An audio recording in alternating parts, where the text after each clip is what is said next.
Can't Wait for Christmas is a proud member of the Christmas Podcast Network.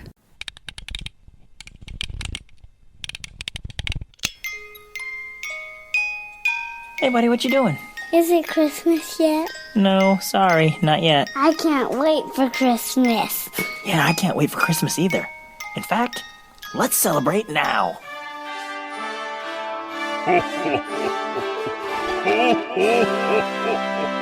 Welcome to the Can't Wait for Christmas podcast.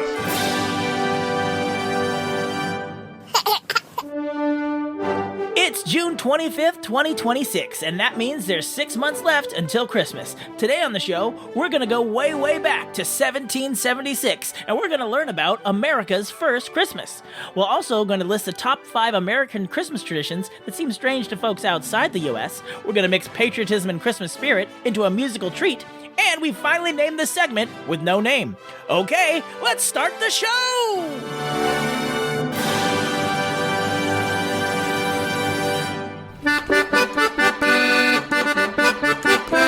Welcome, Yule believers, to the Can't Wait for Christmas podcast, the podcast all about Christmas history, Christmas traditions, Christmas media, and everything else Christmas. I'm your host, stand-up comic, and red-blooded American, Tim Babb. And because today is June 25th, that means it is Leon Day, which means it's time for the official Leon Day Carol.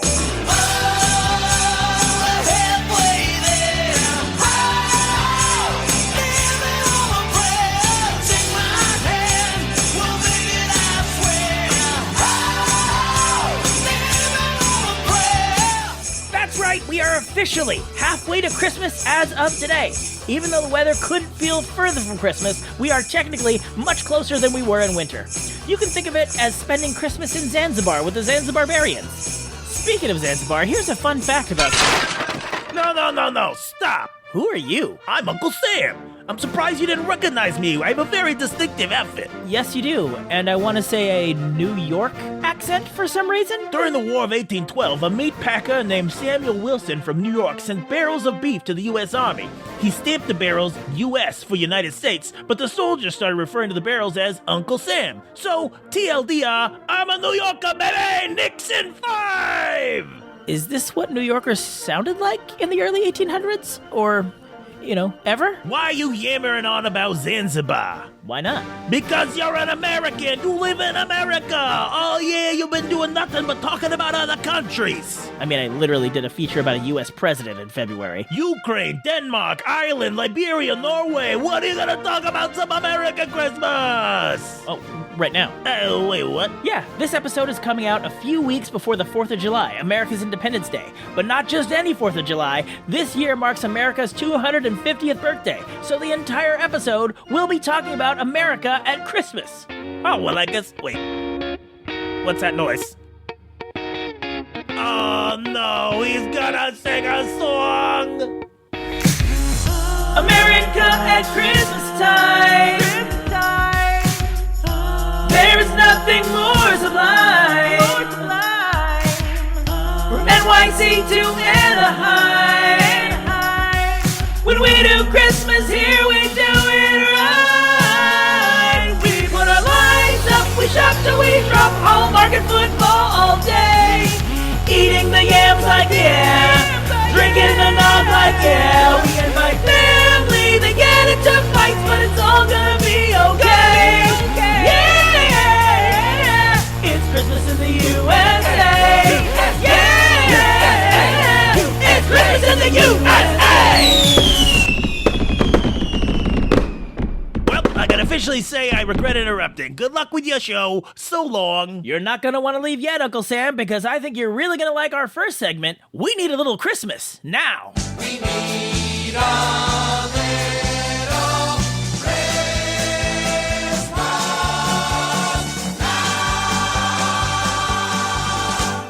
So I've had this one in my back pocket for years. It's a song that puts Christmas spirit and patriotism in a blender to make a delicious red, green, red, white, and blue smoothie. Take a listen. It will sound familiar, and then it will sound familiar, but in a different way.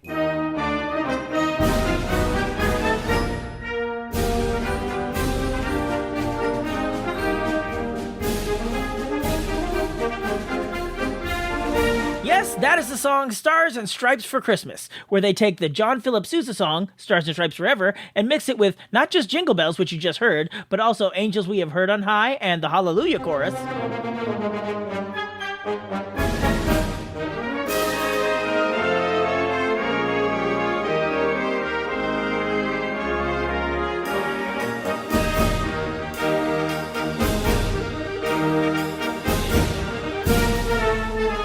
Finishing it off with We Wish You a Merry Christmas.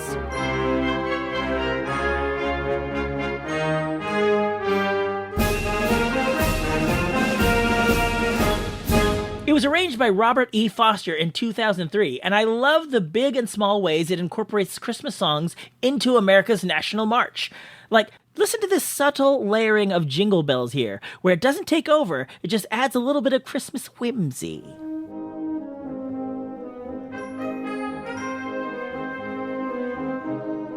Gotta say, as mashups go, this has gotta be one of my favorite. They took the chocolate of My Christmas and mixed it with the peanut butter of patriotism and created a delicious Reese's Pieces of song. I wanted to give credit for where I first heard about this song to the My Merry podcast, but I believe Jeff has taken the show in a new direction. The new show is called The Christmas Show, and you can listen to it only at mymerrychristmas.com. But unfortunately, it doesn't seem to have the back catalog of the My Merry Christmas podcast, so I can't tell you the backstory he provided when he introduced me to this song on his Well, he didn't introduce it to me personally. He was just doing an episode of his podcast, and I was listening, and parasocial relationships are a thing. The point I'm saying is, I don't have any more details, but it was Jeff Westover from the My Merry Christmas podcast who first introduced me to this song. I want to say somewhere around 2015, 2016. I just know that's where I discovered it. And speaking of discovering things, several years ago, I was staying at a hotel on New Year's Eve, and we were high enough to see the various fireworks displays going off in the city around us from our hotel window. That's when I discovered you can play your own music over any fireworks display and completely change the experience. With 4th of July coming up, you could easily use this song to give your fireworks viewing experience both a patriotic as well as festive feel. You can even blare it out of your speakers instead of using headphones. Most people will just think you're listening to the normal Stars and Stripes Forever. And here's the real kicker. If someone does catch on and say, hey, Stars and Stripes isn't a Christmas song, you can tell them they're wrong. According to his autobiography, John Philip Sousa wrote the song on a cruise ship sailing back from Europe on Christmas Day. Now, technically, he composed it in his head and didn't actually write it down until he got to America, but that is a detail he felt important enough to mention in his own autobiography. So, Stars and Stripes Forever has its roots in Christmas. Robert E. Foster just helped those roots grow into a full-blown Christmas tree. And now it's time for our countdown feature, 5 Golden Things. 5 golden things. One of the things I tend to talk a lot about on this show are Christmas traditions from other countries. Since I grew up here in the US, I wasn't exposed to a lot of these traditions, and they seem strange and interesting to me. But from the point of view of other countries, America has some strange holiday traditions. So on this occasion, I thought it might be fun to take a look at the things we Americans do at Christmas that other countries might think are weird. Now, to be clear, this isn't meant to disparage these customs. Pointing out our differences can be fun. For instance, right now as I'm recording this, we have many visitors from other countries here in the US for the World Cup, and they have taken to social media about the unexpected or unusual things they find here in America. Everything from free refills to Costco to Waffle House. And the reactions range from bewilderment to delight at some of these things. We have a lot going on here that's different from the rest of the world, and that includes Christmas. For instance, Number 5. Festivus. You gotta admit, it's weird that a joke on a sitcom became an actual part of some Americans' holiday celebrations. You see, back in the 90s, the TV show Seinfeld introduced us all to a completely made-up holiday called Festivus. It takes place on December 23rd and involves dinner, an unadorned aluminum Festivus pole, the airing of grievances, and feats of strength. On the show, the holiday is a secular alternative holiday in response to the commercialization of Christmas. But people actually have started celebrating this holiday for real, in real life here in America. And not just random Seinfeld superfans either. Businesses, sports teams, even the governor of Wisconsin, Jim Doyle, displayed a Festivus pole in the family room of the executive residence in 2005. Number 4. Holiday 5Ks. Hey, it's almost Christmas, so let's run for 3 miles, just because. In fact, we're going to close down some streets and get hundreds of people to run around, and many of them will have Christmas outfits. This is a thing people do. In fairness, these events often raise money for charity, so I'm not here to disparage them, but I have a hard enough time getting my lazy stockings off the couch to go caroling. No way I'm running a 5K. Unless my wife wants to do it, in which case I'm all in 100%. Number 3. So the Yule log is a tradition that is certainly not unique to America, but the idea of watching it on TV, that's American ingenuity at its finest. It began in a local New York TV station in 1966, when the president of the station decided to give a televised Christmas gift to those residents of New York who lived in apartments and homes without fireplaces. Basically, they just pointed a camera at a fireplace, set the log ablaze, and boom, they had content. It spread to other stations around the country, and even national cable stations got in the act.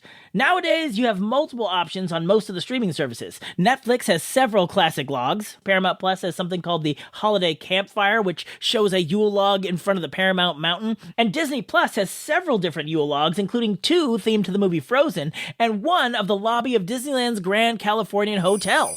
Number 2. Ornaments. Now, obviously, Christmas tree ornaments themselves are not uniquely American. Folks all over the world decorate their trees with delightful ornaments, but usually those ornaments are angels, candy canes, stars, glass bulbs, traditional stuff. In America, we have a cast of thousands on our trees. Mickey Mouse, Iron Man, Darth Vader, Buzz Lightyear, Jake Sully, and that's just Disney's intellectual property. There's still Minions, Star Trek, Lord of the Rings, Game of Thrones, K-pop demon hunters. Our trees are full of random stuff that doesn't have anything to do with Christmas. And speaking of our ornaments, Honorable mentions. the pickle ornament. Way back in the day, I was a guest on Brian Earl's Christmas Past podcast, along with journalist Richard Parks III and Craig Kringle from the Weird Christmas podcast. We talked about the Christmas pickle ornament, which was supposedly a very old German tradition. The pickle was hung somewhere on the Christmas tree, and then the first child to find the pickle Christmas morning would get an extra present. Here's the thing. It's apparently not a German tradition. Most people in Germany have never heard of it. Its origins appear to date to the 1880s, when Woolworth stores started selling glass ornaments imported from Germany, and some were in the shape of various fruits and vegetables. Apparently the pickles didn't sell very well because someone made up this tradition to get rid of the stock, but now loads of families hide pickle ornaments on their trees each year, while Germany looks on and says, "Nein!" Number 1. Eggnog. Now, even though one of the theories of the origins of eggnog is that it's derived from a medieval drink from England, it's really only popular here in America. And I can't imagine why the American tradition of drinking runny pancake batter hasn't caught on worldwide, but apparently we're the only ones still committed to this. I guess raw eggs just don't quench the Christmas thirst of the rest of the world. And that's my list, but since I myself am American, I had to rely on other folks to tell me which of our traditions are strange. But if you are a genuine non-American listening and you have any additions or corrections to this list, I'd love to hear them. Send me an email at can'twaitforchristmaspod@gmail.com. And now a word from one of the other podcasts in the Christmas Podcast Network.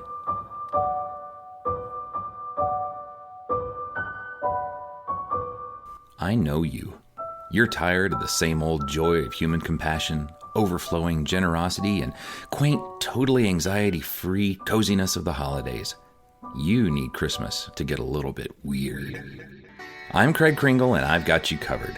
On the Weird Christmas Podcast, I talk to a never-ending garland of writers, historians, filmmakers, and rampant weirdos who do their best to make sure we don't forget just how beautifully odd this holiday can be. We cover everything from Krampus to Christmas werewolves, the real winter elves like the Scandinavian Tomten and Nissa, to Iceland's 13 Yule lads. And every year we share a good old traditional Christmas ghost story to keep things festive. I also host an annual flash fiction contest, so we don't have to read Dickens again. So if you're a real traditionalist who wants Christmas to get back to its roots of creepy monsters, acknowledging the frozen, lifeless heart of winter and eating animal heads, come over to the Weird Christmas Podcast. Or check out WeirdChristmas.com and all the surreal vintage postcards I share on social media. So Merry Christmas, and here's hoping Krampus doesn't whip you off to hell.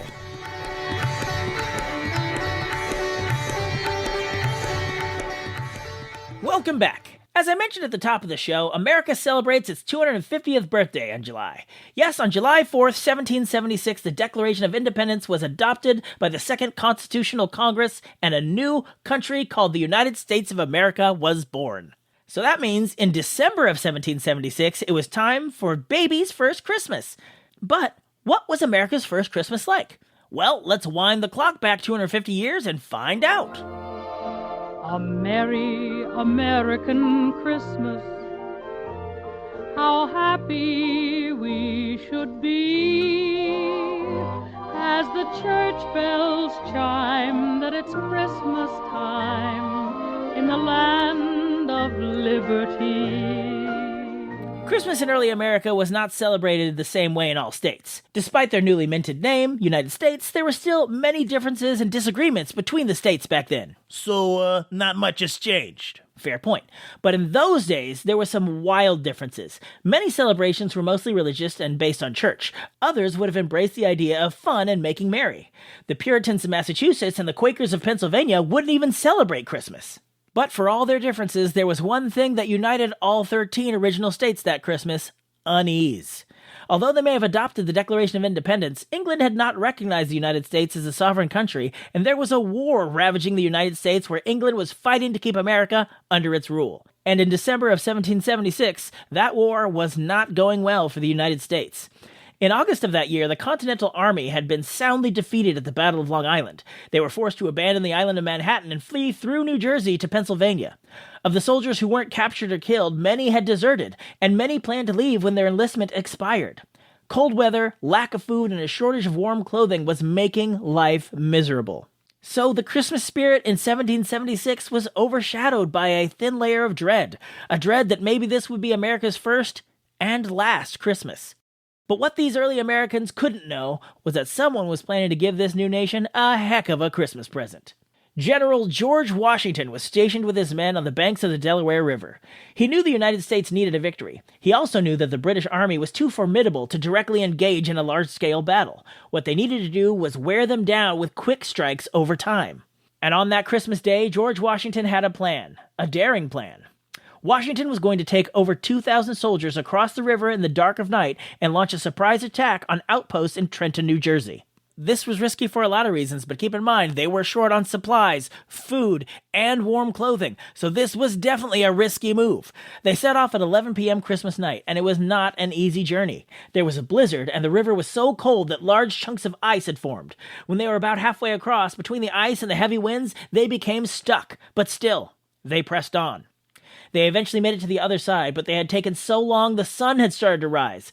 There was a worry that this would have lost them the element of surprise, yet still, they pressed on. They marched 9 miles in the snow to reach the outposts, and despite the sun being up, they did catch the enemy by surprise. The battle lasted less than an hour, and when it was over, the Continental Army had captured 1,000 enemy combatants, as well as seized their large cache of supplies, food, clothing, and munitions, all desperately needed by the Continental Army. Now, this didn't win the war or anything. The conflict would drag on for nearly another 7 years, but the Continental Army had achieved its first major victory in the war. This brought the fighting spirit back to the Continental Army. So while the first American Christmas wasn't full of celebrations and presents, George Washington did end up giving the young country the greatest gift of all: hope. May Christmas in America come to everyone,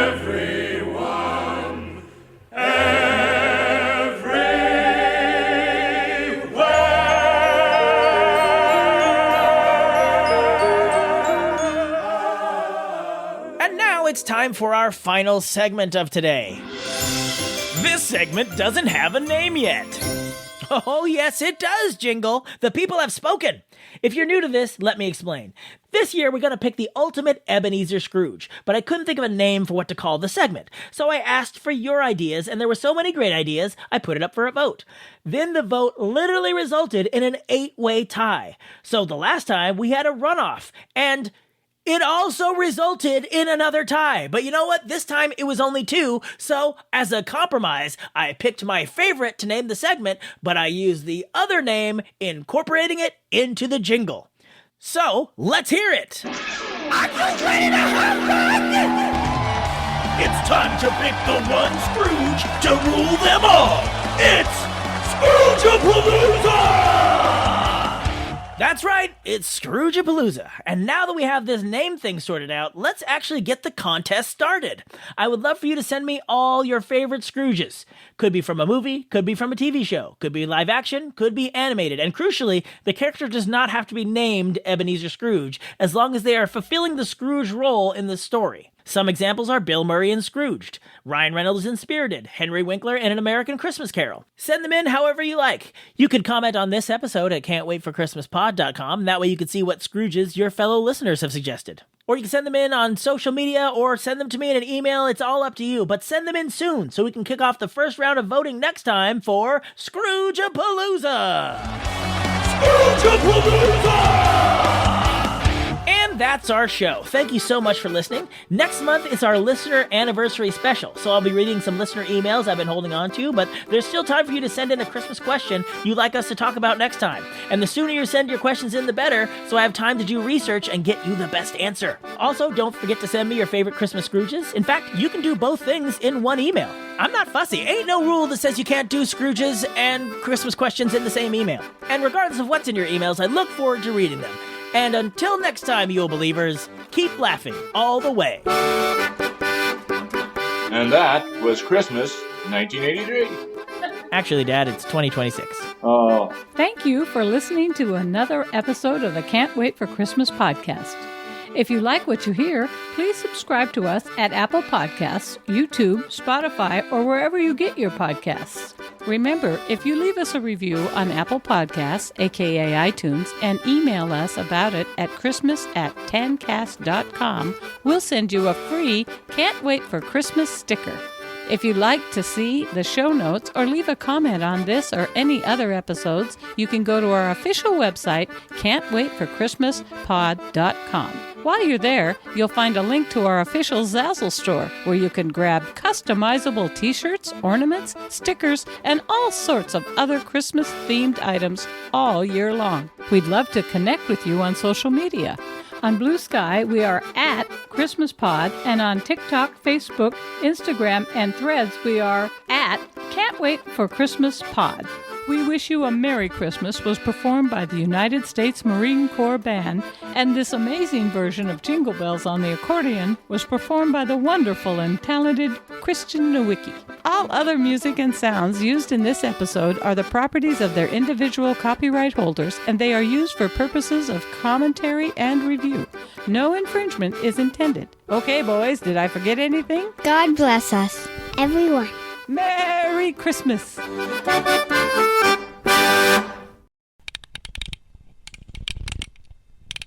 So I've had this one in my back pocket for years. It's a song that puts Christmas spirit and patriotism in a blender to make a delicious red and green and wed, white, and blue. Wed, white, and blue. I'm practicing talking. I'm Elmo Fudd. No disrespect to anyone who has that genuine speech impediment.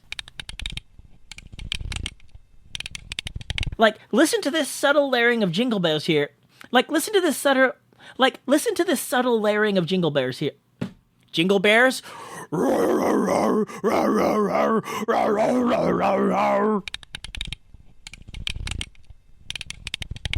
gotta say, as mashups go, this has gotta be one of my favorites. They took the chocolate of my patriotism and the peanut. No, Christmas gotta be chocolate. It began in a local New York radio station in 1966 when the president of the station decided... Did I say radio station? Yep. This TV thing began at a radio station. You chucklehead. I'm glad I caught it. What's worse is when I make one of these mistakes and I don't catch it till I'm editing and I have to get the microphone back out and re-record. Way back in the day, I was a guest on Brian Earl's Christmas Past Cup.